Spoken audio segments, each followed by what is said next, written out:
What's going on, guys? Aaron here with NAP Transport, part-time YouTuber, full-time trucker, overtime buffoon. So what's going on, guys? First off, I want to say thank you to everybody that reached out after my last video. Still trying to get my voice back. I still don't have a sense of smell. Still, I'm getting my taste back now. But it is not COVID. It was not COVID. I got tested. They said bronchitis. I don't know. Doesn't really feel like bronchitis, so I don't know. We'll kind of just play it off and assume they're correct. But also wanted to say to those of you guys who are in Florida, live in Florida, drive from Florida, I sincerely hope and wish for the best for you, your family, your business, your truck, your health. I hope you guys are all staying safe out there.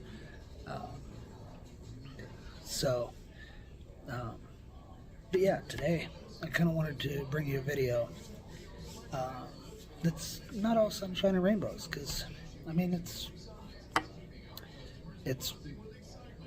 every company is going to have its ups and downs. So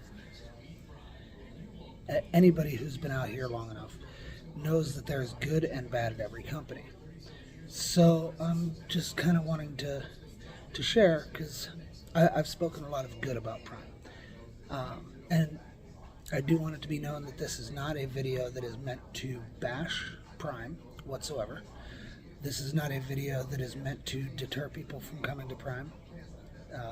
Strictly, this is an informative video, and I just want to make sure that when you do make the decision to come, that you are aware of everything that you'll be experiencing.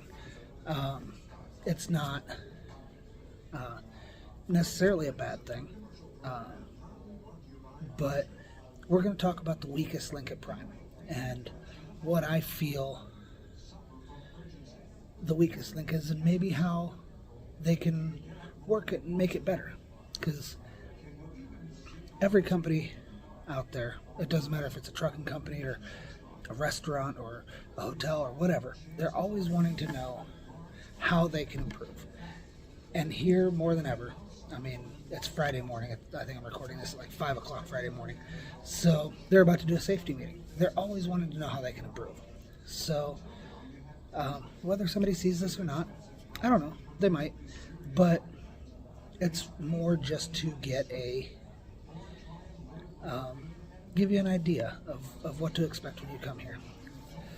Without further ado.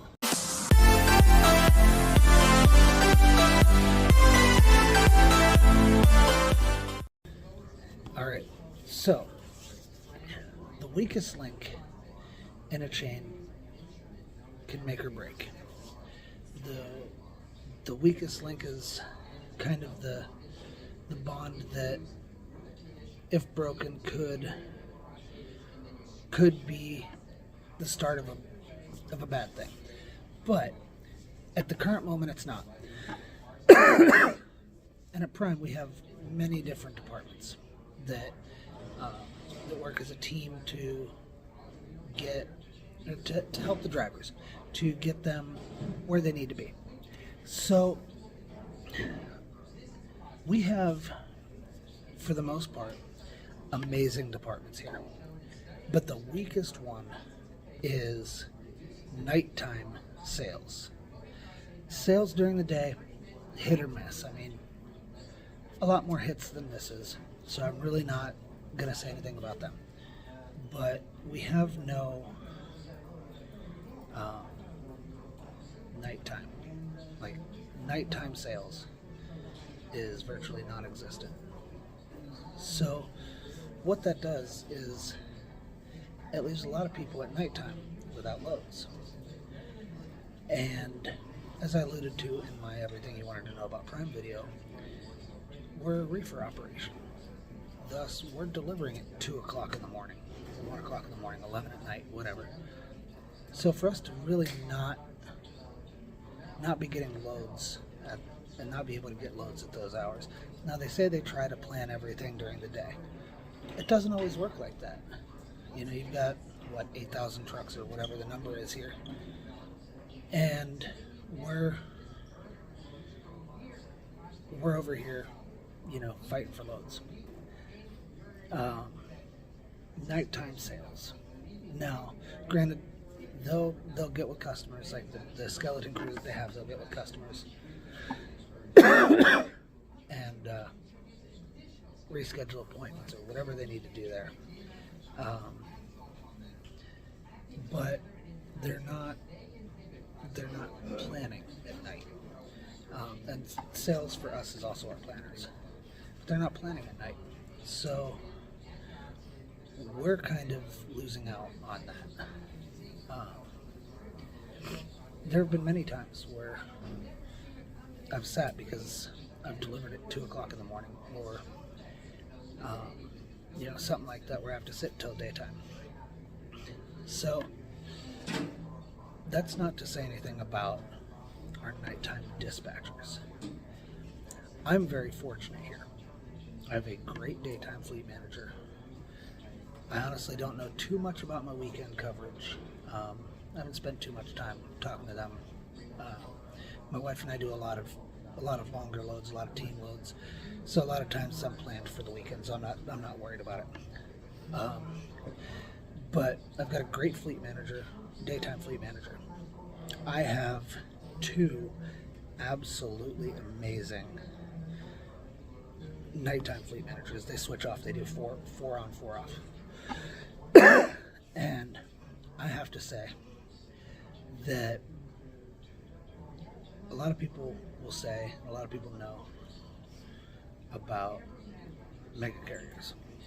They don't care. You're just a number. You're just a warm body in a truck. You're just a truck number. Blah, blah, blah. Say what you will, whatever. I've been to a lot of them. Well, I don't want to say a lot. I've been to, I think, 3. And yes, that's 100% true at like all of the other ones I've been to. But here, I just spent 2 hours just chatting with one of my nighttime dispatchers, or fleet managers. I'm not sure if they're considered dispatchers or fleet managers at night, but I just spent 2 hours up there chatting with him. The other one she's phenomenal. Kind of had hiccups in the beginning, but we've learned how each other works, and we've worked very well together since. But I have nothing but love for these guys, and the one that I sat with today, he is courteous, he is professional, he cares, like truly cares about each driver. I heard him say to a driver while he was on the phone that was going to Florida or Georgia or South Carolina, where I don't know exactly where they were going, but I heard him say, "You take care of yourself. If you need to shut down, just let us know. Be safe out there, and you take care of yourself." He would say the same thing to any other driver. There have been times I've had to shut down, even if it's for something as small as I'm tired and need to take an hour nap. He's understanding.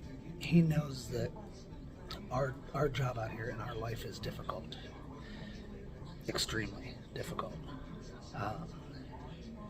We have to deal with stressors that the general public doesn't usually have to deal with.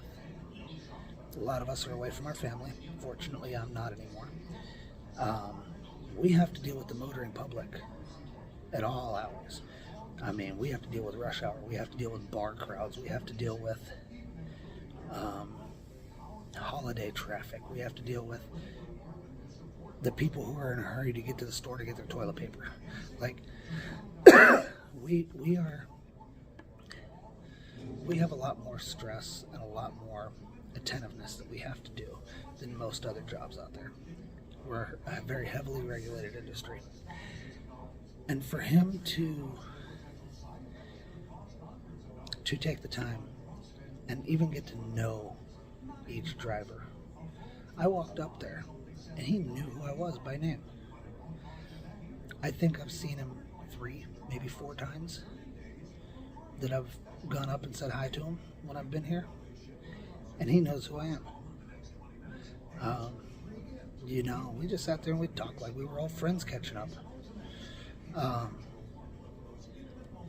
Obviously he had to put his work first. That's fine. I just kind of sat back and let him do his thing when he was working. But otherwise, we are family here. So the only weak link in this family is nighttime sales. And I'm not gonna lie, this particular night dispatcher had to take the brunt of me being upset one day because of nighttime sales. And it's not his fault. He didn't reciprocate anything. He just was like, I understand you're frustrated. He said, we're gonna do what we can. We're gonna get you fixed. And and that's all it takes. If he was to be coming back at me all, as upset as I was that night, it would have been a different story. But the family here is why I'm here. It's why I've stayed. It's why I'm still here. So the silver lining here is a lot of times you're not waiting that long. Sales does get in at they get 5 or 6 in the morning Central Time, maybe 7, but I think they're in before that. So you're not always waiting that long, and it's not often. It happens. Happens more often than I'd like, but it isn't like it's an everyday occurrence or an every load occurrence or anything like that. So, while it could be better, it's still not horrible. It's not a deal breaker. So I'm going to end it off here, guys, by saying to remember, when you look past all the junk in life, everything is beautiful. I'll be here in Springfield for the Friday morning meeting. Hope to see you guys here. Take care.